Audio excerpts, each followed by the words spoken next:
Welcome everyone here in the physical audience and those who follow this online. This is a workshop, or this is a seminar that the SwedenBIO Financing Working Group is arranging. And for those who are on various locations around Sweden, we are right now hearing the Heath Fredersen signal, which is also the sound that in 4:30 it's time to gather for an after work here in Stockholm at Haymarket. But now I would like you to dive into the needs of communications towards the investors, where we have a lineup from our member community that is going to navigate you through these challenges. Hope you will enjoy and that we will have time to speak afterwards in the afterwork. Thank you. So, thank you, Jessica. I'm here representing Redeye today. We are hosting this event, and Redeye, if for those who don't know, is a Nordic investment bank, boutique, and advisory for life science and tech companies. We are about 65 employees here in Stockholm and also in Gothenburg. We started over 25 years ago, and we started out as an equity research house, and that's still sort of the core for Redeye, but we also have advisory, which is corporate finance, and we focus on the tech and life science and healthcare companies in the Nordics. Why Redeye? It is difficult to build a company, and capital is one source, but you need also to get out your story and get help from advisor like us. So that's what we are doing here at Redeye. It could be anything from capitalization through a right issue, private placement, or direct issue, but it could also be equity research and what we call corporate broking. We work also with a certified advisor for those companies listed on First North. We are on the corporate broking. Today we have about 60 life science companies, from larger ones like Bone Support to smaller ones. And we have a team of about 10 plus life science healthcare analysts.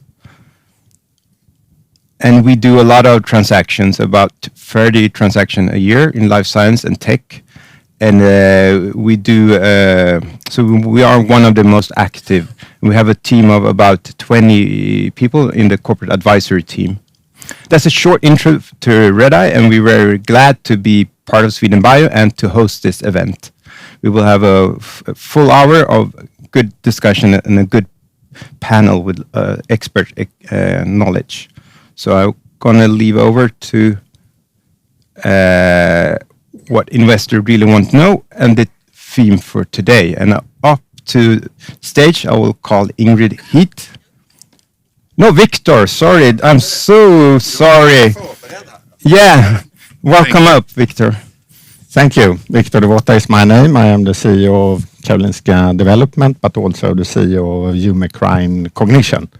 And that's a biotech company in phase 2. And Karolinska Development is a company that's been around since 2003, and about 60 companies have passed through our portfolio. So what are we usually missing when we meet companies? And the first thing I say when people miss out is a detailed market analysis. What is the actual size of the market? Sometimes it's usually a sweeping statement. You know, diabetes, it's so big. Well, that's not what we want to know. Is this first line drug, second line drug, third line drug?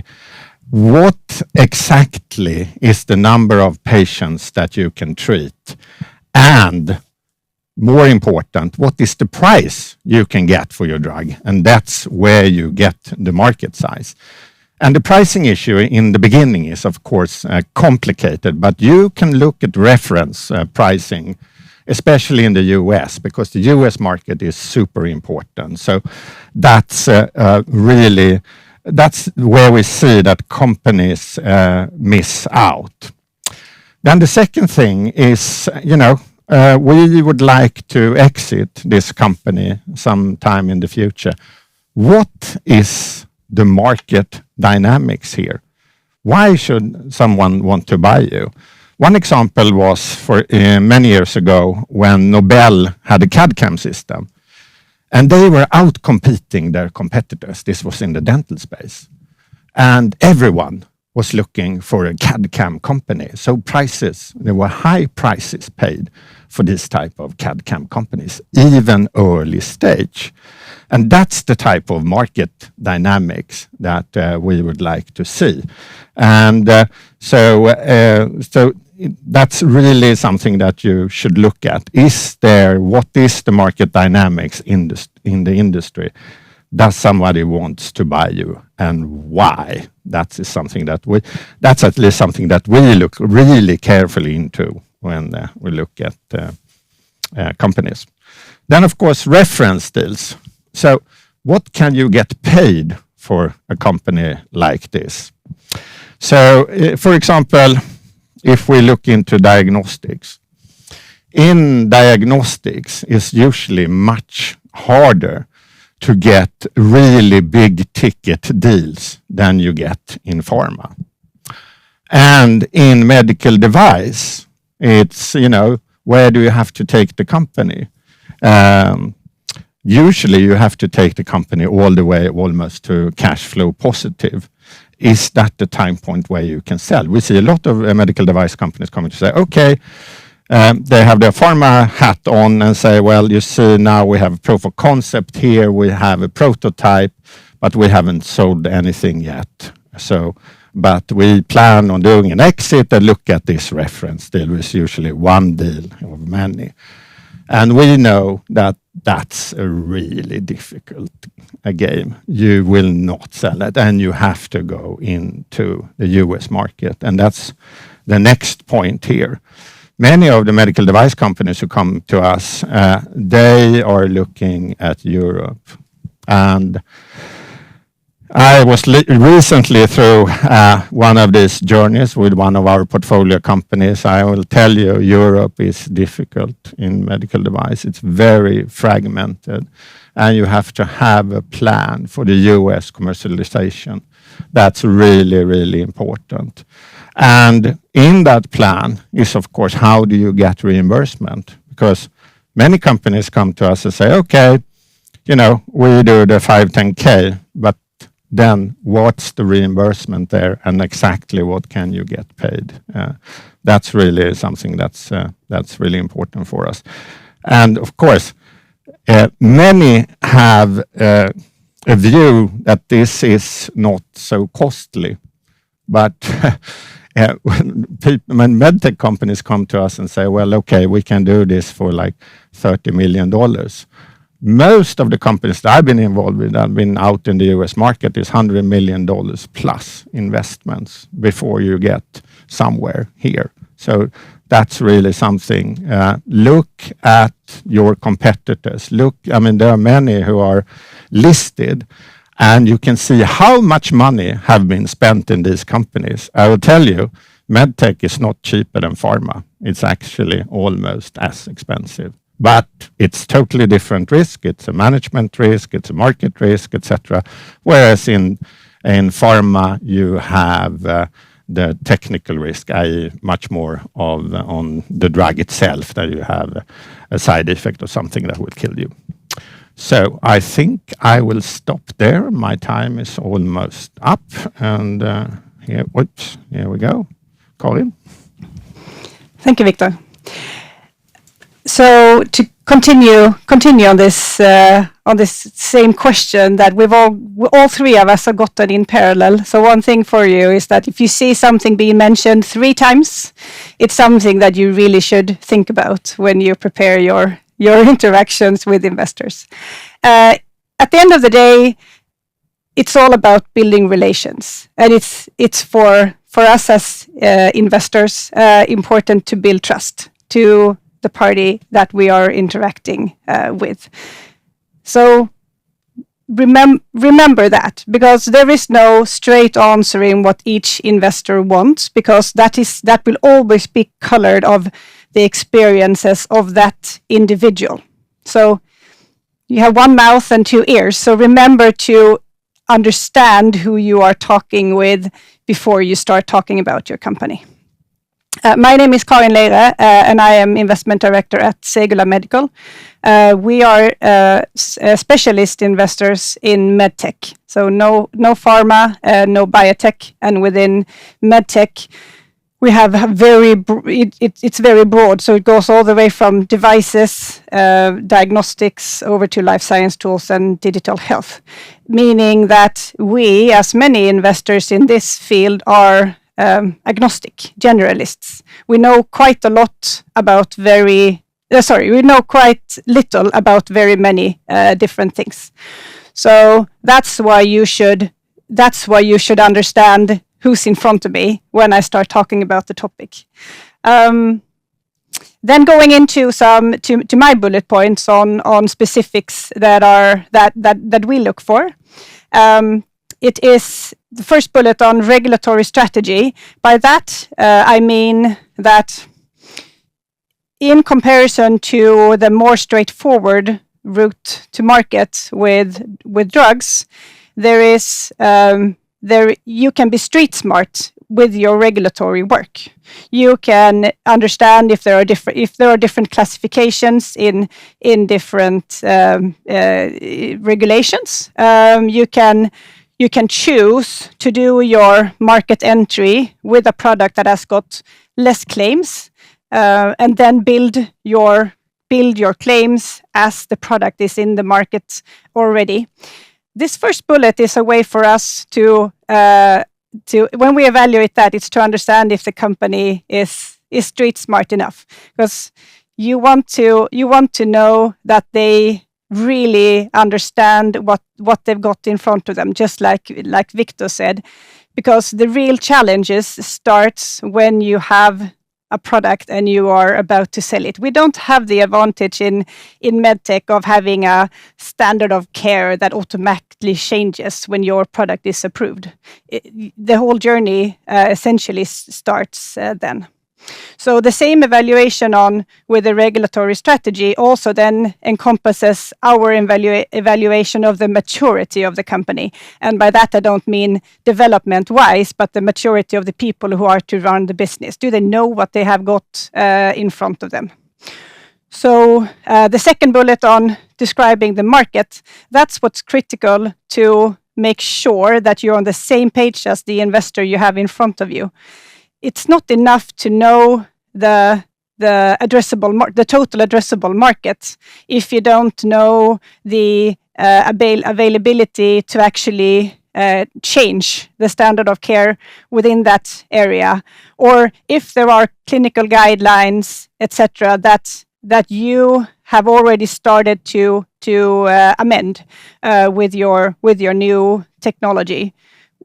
Who are the key opinion leaders that you are in interaction with, and do they have a way to actually impact these guidelines? Because in the end of the day, what you want to avoid is that there is, a handful of different stakeholders in each region that needs to be convinced to change their way of operating to something that costs more money, takes time to learn, and solves a problem which you've never seen as a problem. So make sure that you describe the environment that you are to operate in, and then you describe to the investor, how am I going to maneuver this? And do it and do that rather detailed, to talk about what have we seen historically, where are we right now, and which are the steps that we are taking to get to a change in standard of care. Because it's even if you have your device and you show it to the investor and you say, can you really look at this? It's so smart. It's anyone can use this. If there's not an expressed need by the ones who are going to use this, and no one forces them to use this, they're never going to change their way of working. So sometimes it's better actually to have a product where there is something that is being used today, but that works, kind of okay, to be able to replace that with a new product in the same category, where you got the reimbursement, where you got all those things handled. And make sure you explain that to the investor. And then the last point that is specific for life science tools, we commonly come across companies where they talk in detail about all the RNA and DNA and the things that are going to be solved. And you, first of all, don't quite understand what's the current state. What are you actually solving here? And then the other thing to explain, you got the two customers of big pharma and researchers. How are you going to go about big pharma in particular? That's very seldom described. So I will end there and hand over to Jakob. Thank you. So Jakob Regberg, investment manager at Industrifonden. I used to work at HealthCap before, so I met some of you in that role. And I come into this very much from a kind of therapeutics investor perspective, even though Industrifonden is also a deep tech fund and a tech fund. So our instructions here was pretty much that we got 5 minutes to vent our frustrations on what companies do wrong when they pitch to us. And I really want to start by saying that, I'm not that frustrated. They're actually doing quite well. So we see a lot of good pitches, a lot of information covered. This might reflect on the fact that we're not the first investor we encounter in many cases. So there are pre-seed funds out there. There are universities that are really supporting the companies and kind of instructing them. Not always in the perfect way, but at least they're shaping, giving advice. And what we see is usually quite good. So, and then I will also probably contradict Karin here a bit, just by saying that some of us are really specialist investors and focused on therapeutics, and we want to know the details. And for myself, especially coming from a chemistry side, I feel like it's quite often we meet the company and they don't even explain what their product is. So we might go through a whole pitch, or at least half of it, without even addressing the mode of action of their suggested drug or what target they're targeting. And that's not, from our perspective, it's not good. I'm not going to be interested in a company if they can't even, tell me what they're working on. And if they have a clear reason to not disclose this, they need to explain why, and at least give some details about what they're working on and how it fits into the biology. Because we're not just looking at this as an investment, we're looking at the science. It has to become an investment at some point, but we're evaluating the science of the project. And we want to fit that into our knowledge of science and the current state of the field. And then related to this, also IP, I think that's pretty much covered in the suggested guidelines here, but IP is really important. We don't just want to know if there is a patent, we want to know what type of patent, and also expiry time of this patent and strategies you might have to kind of extend it. And this is not something to save for the last confidential presentation before an investment. This should be upfront at an early stage. Then my third point there is the competitive landscape. And that's usually also lacking. There are actually two reasons for this. One reason is that we as investors will do this analysis. We're going to look at the competitive landscape. So you might as well help us a bit and prepare some information for us. We'll dig deeper anyway, but it's good to have a starting point. And the other, maybe more important fact is that you really want to dock this, like your product, your idea needs to connect to the general system. So we need to know that the company has thought about how this fits in the treatment landscape, and what the competitors are doing. Maybe other researchers are doing similar things. So just having done this analysis and the work shows that you kind of understand your the product and the potential place it has in the market. I think most companies are thinking about this, but they're not really telling us always. And then coming to the actual financing round, we usually hear that we want 10 million, whatever currency, to take this to phase 2B or whatever. And that's fine. It's probably right. But, maybe some more information on how would you use this money, what's actually spent on the trial, what's used for CMC, very much the pharma perspective here. But if it's a product, a medtech device, we still want to know, what are the costs of developing the product? What is, everything else. And we have a fairly good idea of what a clinical trial should cost. So if you suggest a clinical trial and it's twice as expensive and as it should be, then maybe you should lower the budget a bit. And then, there's always this thing, pre-money valuation. it's never in the decks. We always have to ask. We always ask. I think every other investor also asks. Of course, this is something you could negotiate, and you probably will. But just having an idea of what the company has as their idea of value for the company is helpful. And it's not about getting an exact price or knowing precisely what their value would be, but just general range.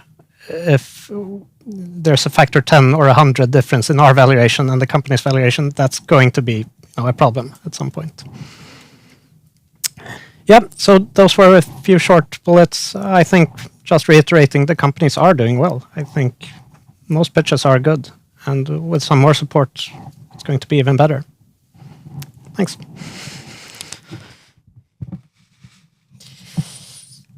Yes, thank you. We will switch from the investor perspective to present a little bit about the new industry standard that SwedenBIO has relaunched in May. My name is Ingrid Heath. I am standing here today as the chairperson of the finance working group, but I'm also the CEO of and founding partner of Adlersson Heath, which is a team of 6 persons specialized in investor relations within life science.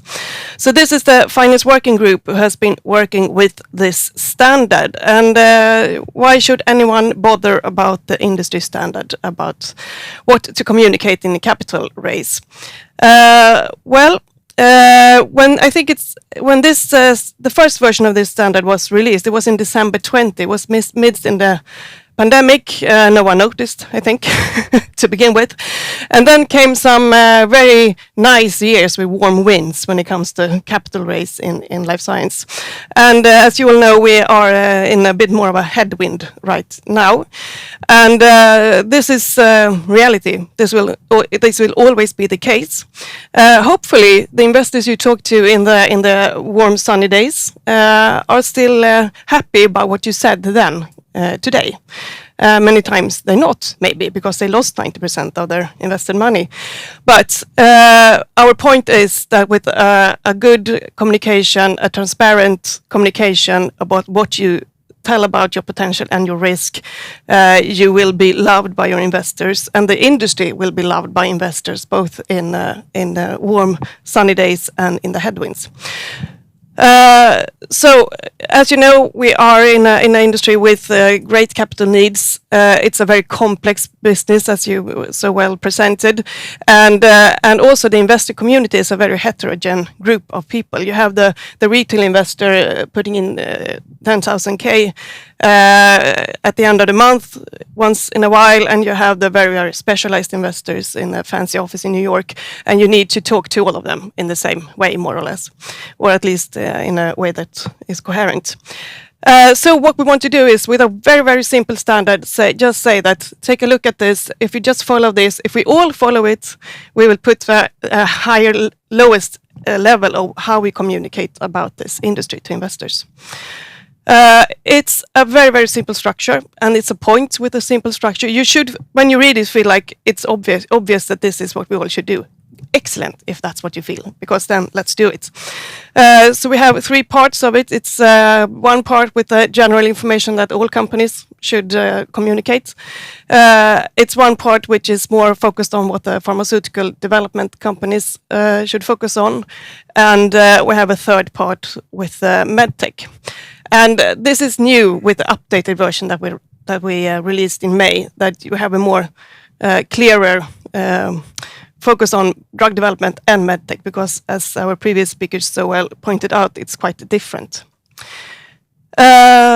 Some key principles when reading this document is that it's voluntary compliance. There's a lot of rules and regulation around information when it comes to capital raise and so on. Karolina will give us a short intro to that as well.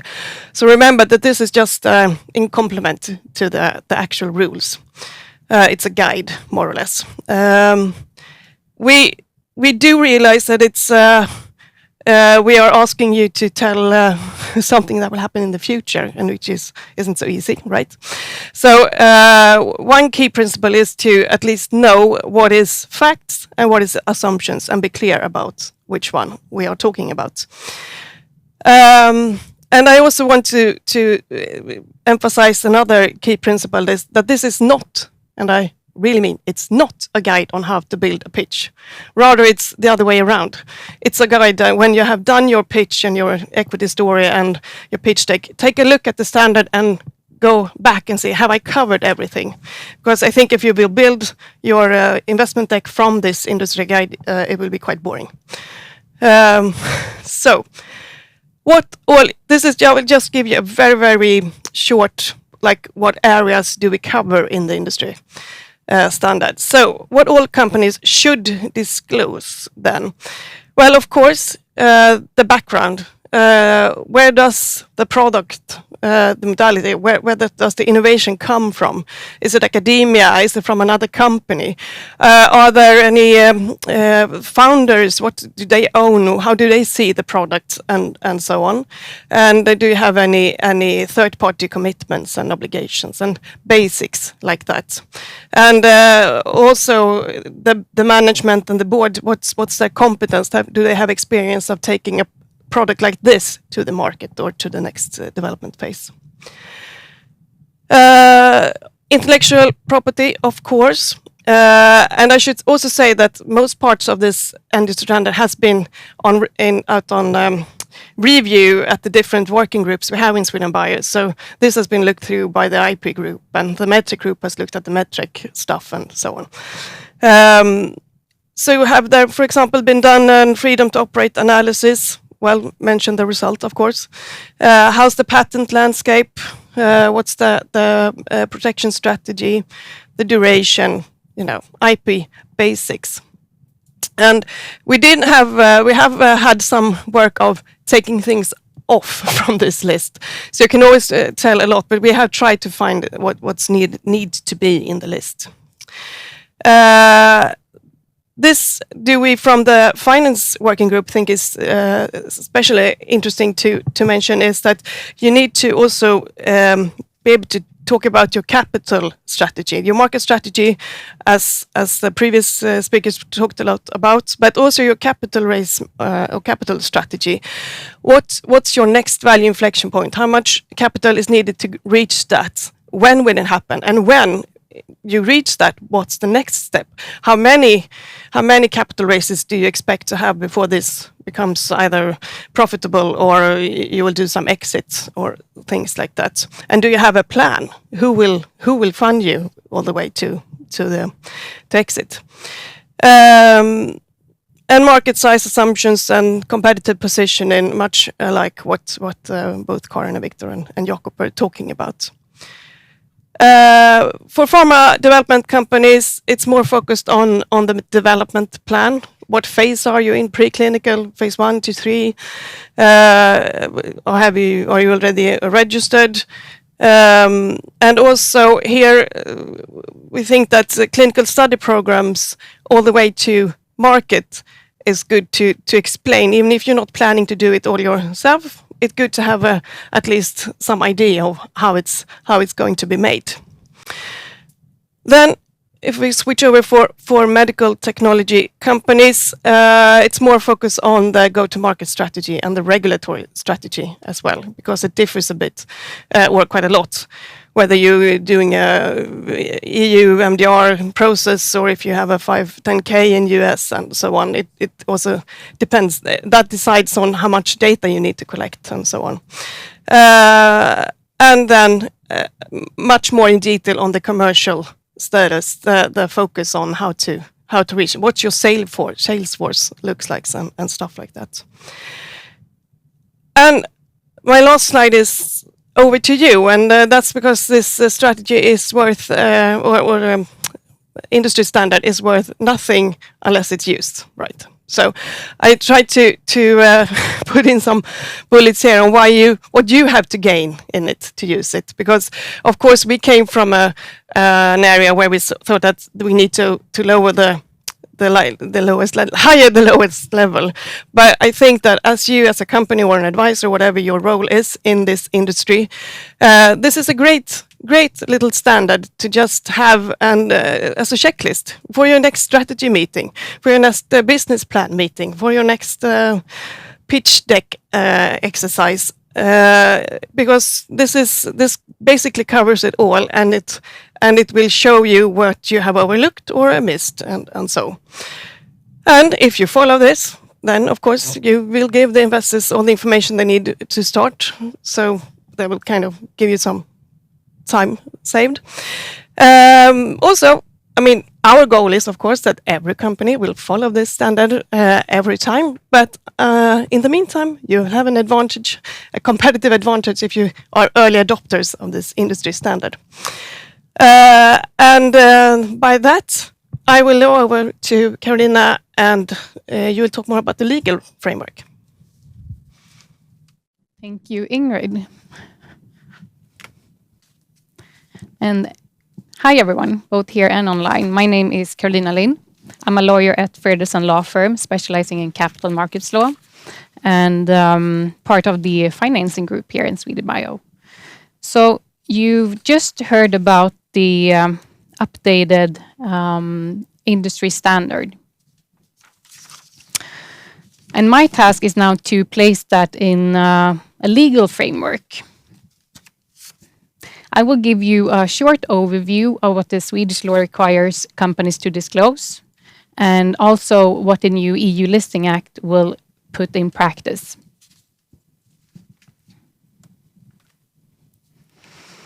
So the industry standards apply to both private and public companies. The legal framework looks very different. For private companies, there are no general duty to disclose information to investors. The investors may ask for what they find material, and company law principles apply, such as equal treatment of shareholders. For listed companies, however, disclosure is strictly regulated. All potential investors must be able to rely on full and transparent disclosure in due time in order to make well-informed decisions. And the legal framework is complex and sometimes extensive. So therefore, my focus for this overview will be on listed companies.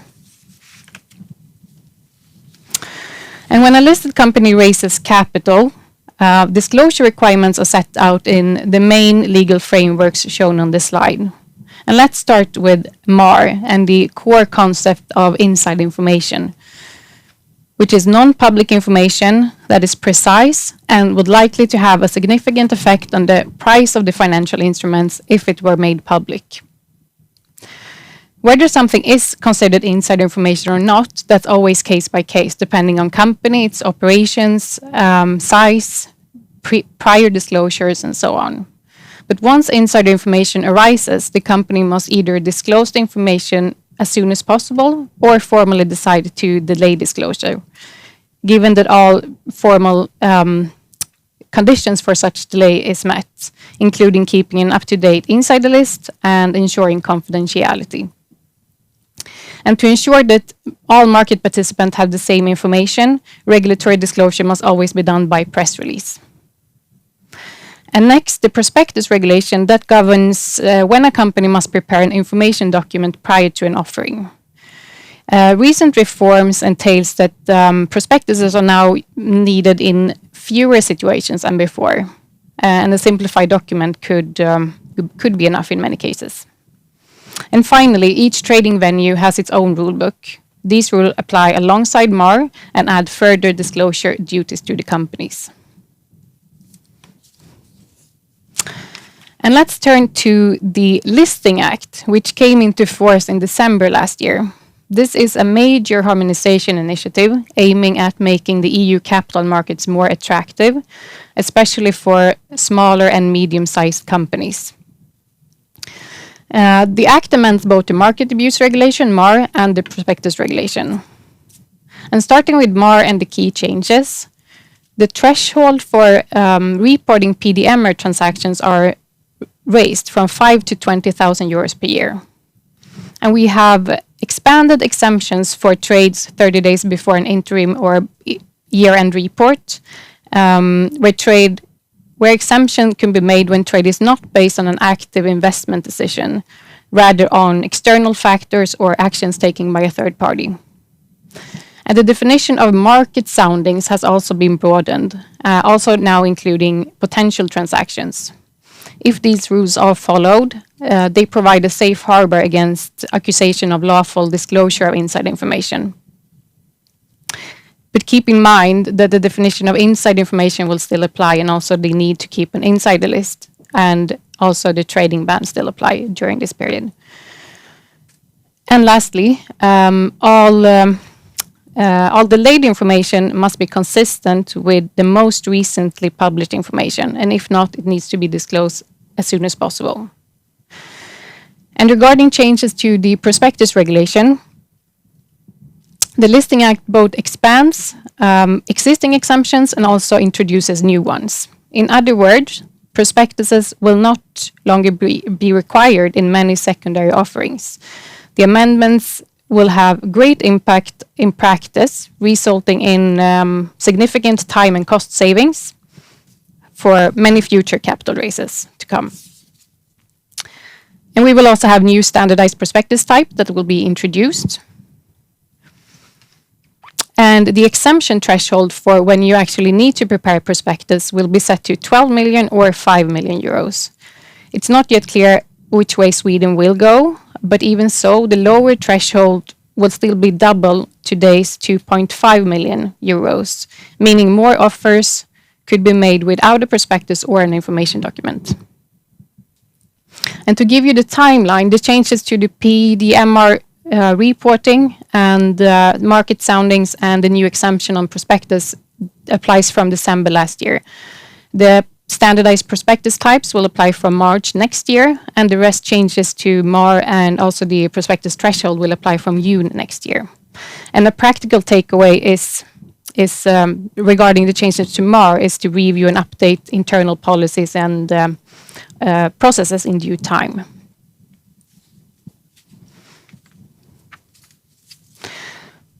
So if we try to bring it all together, from a legal perspective, the Listing Act is an important reform which simplifies processes while at the same time kind of shifting the focus of the information.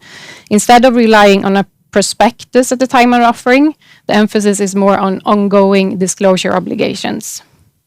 In other words, transparency is a non-stop obligation. And secondly, the industry standards are designed to complement these mandatory disclosure rules in a sector where complexity and capital intensity are high. So integrated in daily practice, they function to bridge the gap between strict legal requirements and investor expectations. And they underline the key point that all material information should be disclosed before an offering. And the outcome, regulatory compliance combined with transparency results in trust, and that is the foundation of functioning markets. And finally, a few takeaways. Inside information often arises early in a capital raise. Say the boards give a mandate to explore options, for example. And price-sensitive information must always be disclosed by press release before presented anywhere else.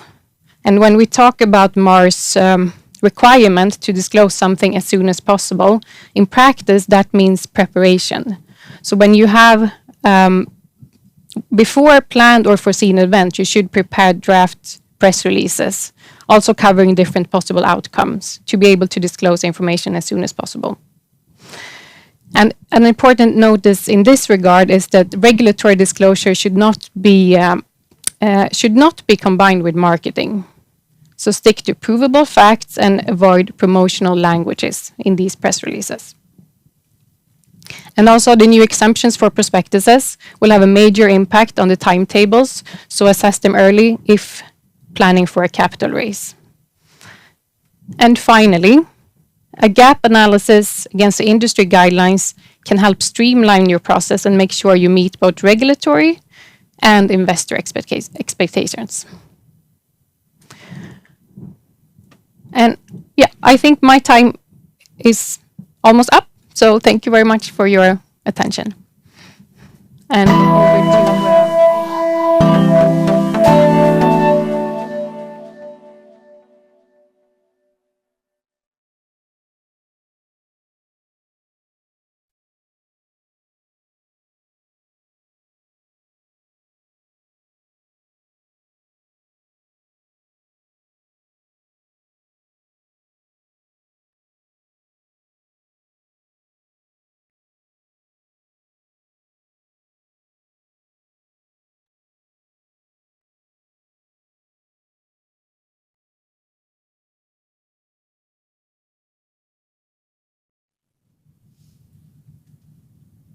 Okay, thank you everyone for very insightful bullets and takeaways. We will open up for a discussion around this hot topic, especially in this tough financial climate. And so we will also open up for questions from the audience here at Redeye. So first of all, do you agree on your sort of peer slide, or what Viktor said, Karin? Do you feel do you see the overlap or the? No, absolutely. I mean, we complement each other well in this. So, absolutely. Yeah. And Jakob, you are into nitty gritty, or? No, I think. So what's the question exactly? No, exactly. No, I mean, comparing medtech and biotech tools to pharma drug development, you need to elaborate about more. Potentially, you could use the same sort of method on medtech as well. Yeah. So it depends on where your focus is and maybe what stage the company you're looking at has. But of course, it's good to know about the details. Ingrid, I'm going to ask you, because you are an advisor as well to many of these companies and others. Do you feel that the companies are getting better in presenting or getting the facts right, or? Yes. Well, I think that the climate we have now has triggered more transparency, because the investors are demanding it. A couple of years ago, you came quite long with just having a very great vision and selling the potential. That doesn't really work right now. So I think that helps aligning both management and boards in actually being transparent and actually looking at the risk, and then of course the de-risking, because that's what you have to have. If you have risks, you have to have answer on the de-risk as well. So yes, definitely, I think we are. It's better. But I mean, that's what you see. Just to add to it, I mean, it's we operate within the same culture. I mean, Swedish or Nordic companies and Swedish or Nordic investors. So there you already have the alignment on culture. So it's good to kind of test out your pitch on investors that are close to you, because they will also be very honest in the feedback, because they want you to be successful. So. I mean, I can give many examples of cases where I've kind of said to them, I think you should present this more in detail, because that's your key value point. You didn't get to this until the very last minute in your conversation with me, like that type of things. So it's good to do. It's good to align with investors that are close to you. And Viktor, you've been around for many years in the investor side. Yes. Would you say the companies get better? You mentioned sort of before, you could just say, I'm in breast cancer or diabetes. Now you want more. Yeah, I think they are getting better. I think they're coached better nowadays. I agree with you, Jakob. Many also, institutions like the Karolinska Innovation, who coach the companies, and they of course ask us, what do you want to see? And then they try to figure out how to present this. So I think nowadays it's much better than when I started 20 years ago.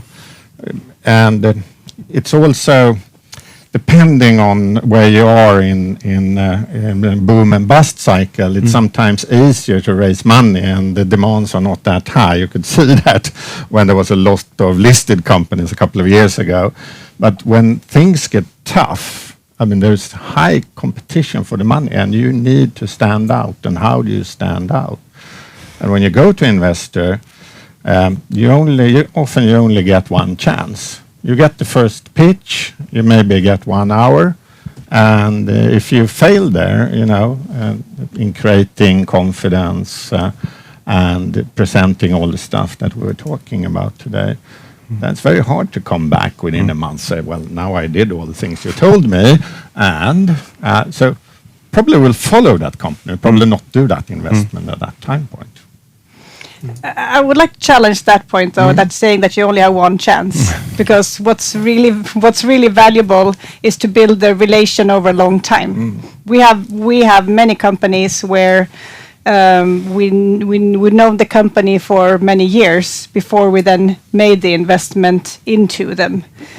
So that's valuable, because if it's too new and then also coming then with a pitch and saying it's now September and we want to close this in December, then it's already off the list kind of, because we're never going to manage our due diligence in that time since it's all new. So we kind of park.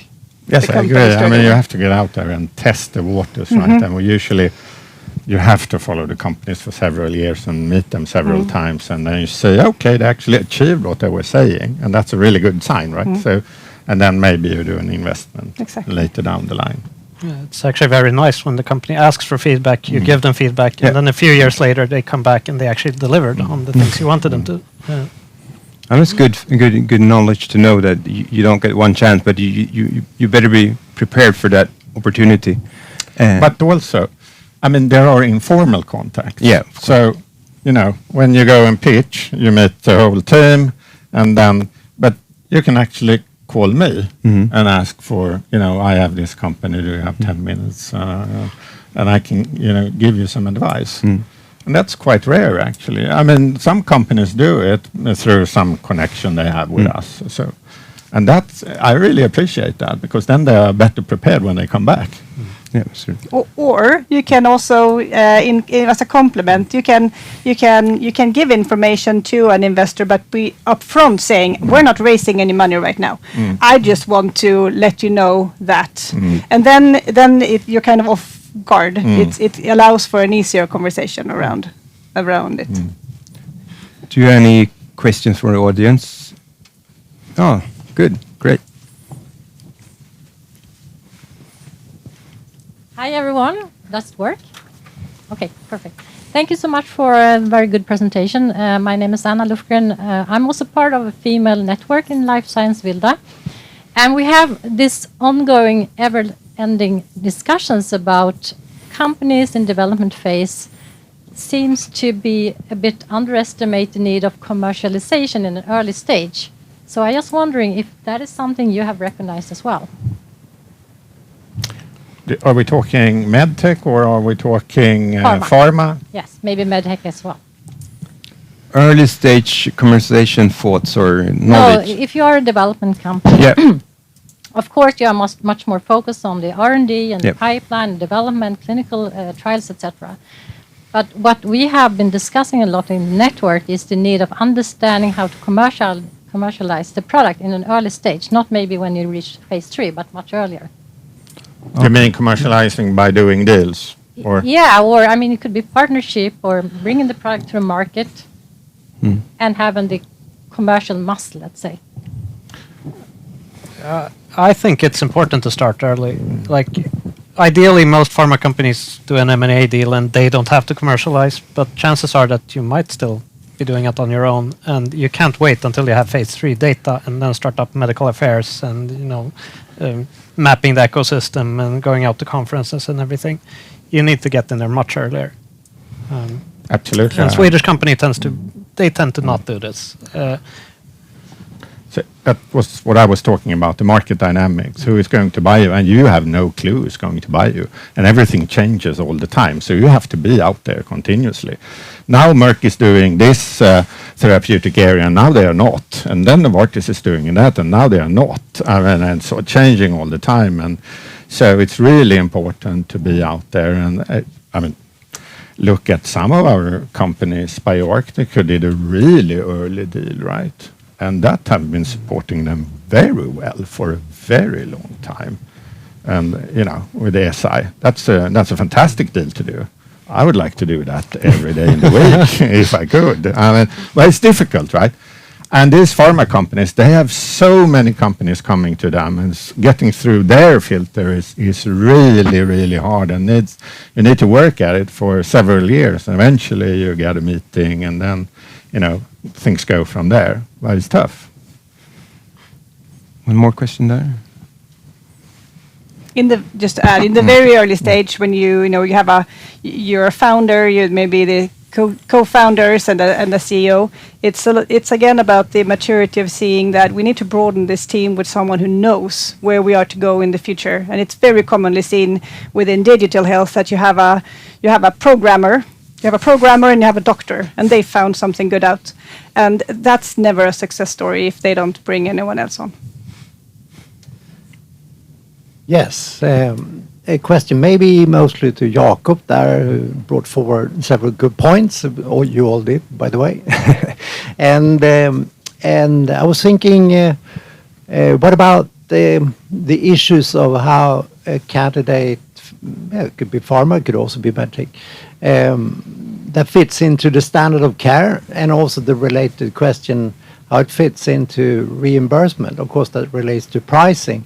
And even if most companies are unlikely to go the full line themselves, it's also an important point in terms of negotiation and potential risk when companies eventually will meet a potential partner. And it's also presumably important when you meet investors. It is. It depends on what stage the company is currently at, of course. But having a strategy, at least an idea of reimbursements, for example, and how you would launch at the market is always good. This might not be your final strategy. It might not even work in practice, but at least you thought about it, and you could kind of adopt that strategy as you go. I think, generally speaking, it's probably never too early to think. You can't spend all your company resources on something that's 5 or 10 years away. And the general thinking in pharma is that if you have a good enough product where there is a medical need, it will eventually be reimbursed if you have good data. You don't have to work that much on, as long as you deliver like the biology, the rest will follow. But you still need to hire people to kind of make this happen. Yeah, and the other points of how it fits into standard of care. Could I comment on that? Yes, of course. Yeah. So in many of the negotiations where I've been in, when negotiating with big pharma, you have to have an idea what the thing you're selling is worth, which means that you have to do an RMPV, you have to know the market, you have to know the pricing. This is usually done by the corporate finance firm that helps you, or the international investment bank, but you actually have to do that yourself also. Usually, especially in later stages, phase 2-ish, you have to have done that. So we do pricing studies, and we ask healthcare systems in the US, are they willing to pay for this? How much? And so forth. So you have to be aware of that. Otherwise, how can you negotiate if you don't know what your thing is worth? And then you will be arguing potentially with the pharma about the number of patients, the price you can take, which ends up in the price that you eventually get for the asset that you sell. So, and related to standard of care, you also mentioned, I think it's really important to think about the future standard of care. You can't develop a product now and say that this is the current standard of care, we're addressing that. You have to think, what is it going to be 5 or 10 years from now? Because that's how long it takes to develop a drug. We have a question in front here, but I can, in between the mic, you work with more mature companies as well. You're all free, and this standard could be used for those listed, as explained by the lawyer here. And the private. And the private as well, the public and the private. Yeah. Do you see sort of the more mature companies that are listed, are they good at this as well, or do they drop this as well when they get financing, the sort of focus on? It all depends on the company. It is. Some of them are very good from the early stage, and others really have to be kind of pushed to start thinking, even if they're listed or late stage in terms of clinical development. But you have to be out there. Yeah. I mean, if you have a venture capital on your board, they want to know, how can I sell this, and what's the market dynamics, what's happening out there, who are you talking to? So you have to always have a prepared, updated deck, more or less. I mean, we know this is the current buyers for this reason, and we have been in contact with this, and these guys are much harder to get in contact with. Why? How do we get in there? Do we know someone who can help us? But it's not all listed companies that can answer those questions today. No. So I mean, it's not No. it's not a question about majority in the company. It's I mean, It's the management. Yeah, It is. much more, and that's also why the standard could help, because we want this to be the obvious in all presentations, but it's not. No, I mean So- it's obvious for younger companies that it's sort of, but also the mature companies. Well, My experience is that they forget about it when they got finance and they sort of things happen and pivoting and then you have to update it and be a sort of. I mean, you have to push them. I was in a Danish company called New Evolution, who was eventually sold to Amgen. I think we talked to over 100 companies, and and we did small deals with many companies, and we learned that the strategy that we have didn't work. So we have to create a pipeline, and when we created a pipeline, then all of a sudden the company got sold. And all of that was due to the fact that we actually talked to them. Yeah. Saying, okay, interesting technology, thank you. Well, but... Yeah, I got it. Another question. Slightly different related from our point. So how do we pick the best VC? Do we send to all, or is there kind of a selection we should make before? I mean, based on our technology or it depends what you have, right? If you have therapeutics, you don't want to go to Karin, I suppose, right? Or so forth. So, I mean, you have to pick a VC which is known and who can bring in other VCs, which means that you have to get one lead VC who can then bring in their friends, and that's usually that one VC is interested, and then they talk to other VCs, and then we talk to each other, and then the deal is done. And you can look at in Sweden or in the Nordic countries, you can have the international VCs. You have HealthCap that can bring in international money, but that's a lot of money. If you are looking for 20 million SEK, HealthCap is probably not the best to go to. Maybe not, but then maybe Industrifonden is the partner to go to. So you want to have a consortium that can take you, and then you find the new investors. And, I mean, there are not so many to go to. It's a list of 10 or something. And I would recommend you to start, geographically close. That's also a benefit when you go to an investor abroad, and they ask you about, what does the VC close to you say, and you're like, I haven't spoken with them.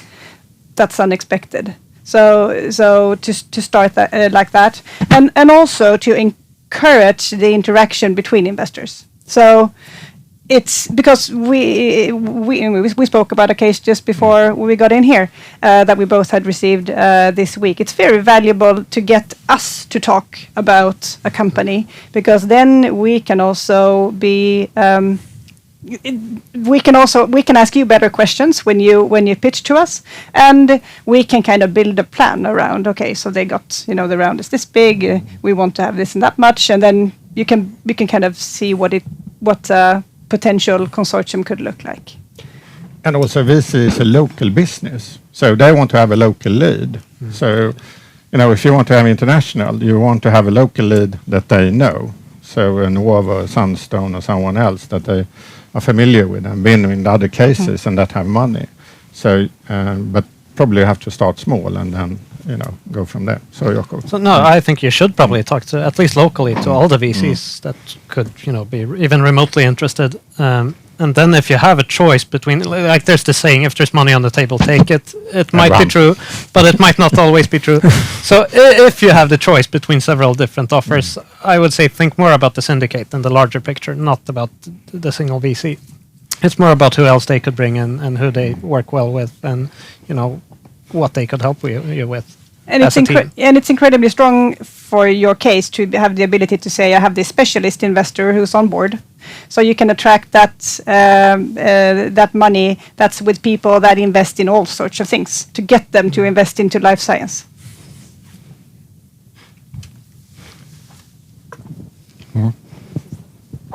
Göran van den Brink, Bond Executive Search. You all talked about information missing in the pitches, or what things they forget to talk about. But what about the people pitching? What key competencies are you missing from those pitching to you? Surprising question from Yeah. from the executive search. And of course, you have to trust the people that do it. They are super important. And they have to be flexible. That's really key because the world is changing all the time. So then, now we have to run left and eventually you have to go right because of some reason. So that's really, really important. So of course, building trust between the investor and how do you build trust? Well, you know what you're doing. You're transparent with what your history has been and if how we ask you... about, I can't tell you.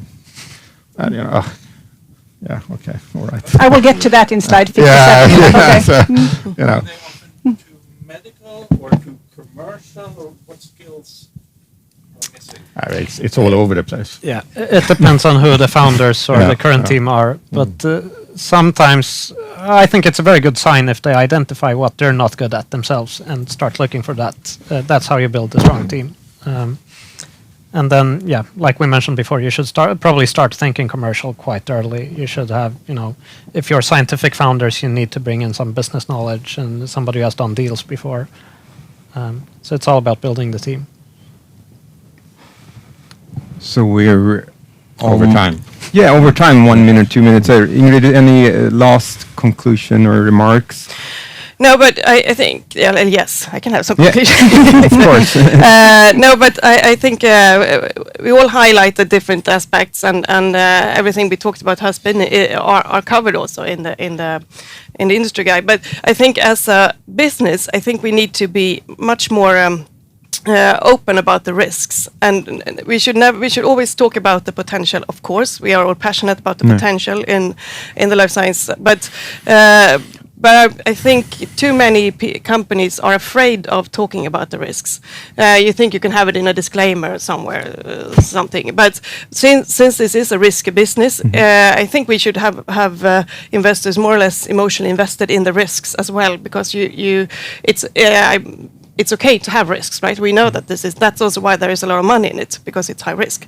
So as an industry, I think really look at this and don't be afraid of communicating about what you don't know, what you haven't done, what the risks are. Just do it in a controlled manner.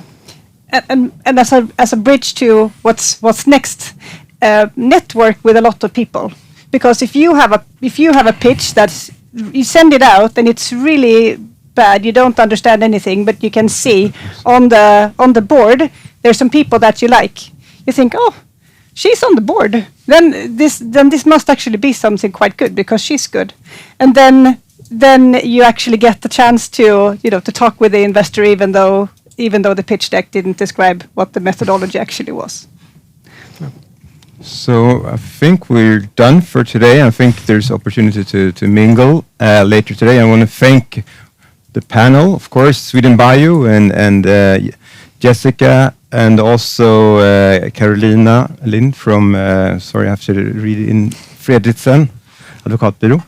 And I guess there's you can reach out to SwedenBIO if you have any question around this. Yeah, the working group are eager to hear your comments, and we will do another update in 5 years or so. 5 years. Yeah, no. Very different one. An AI-driven. Absolutely. AI, everything with AI. We will be roboter. Thank you, everyone, for listening, and have a nice day for those who listen online. Thank you. Thank you.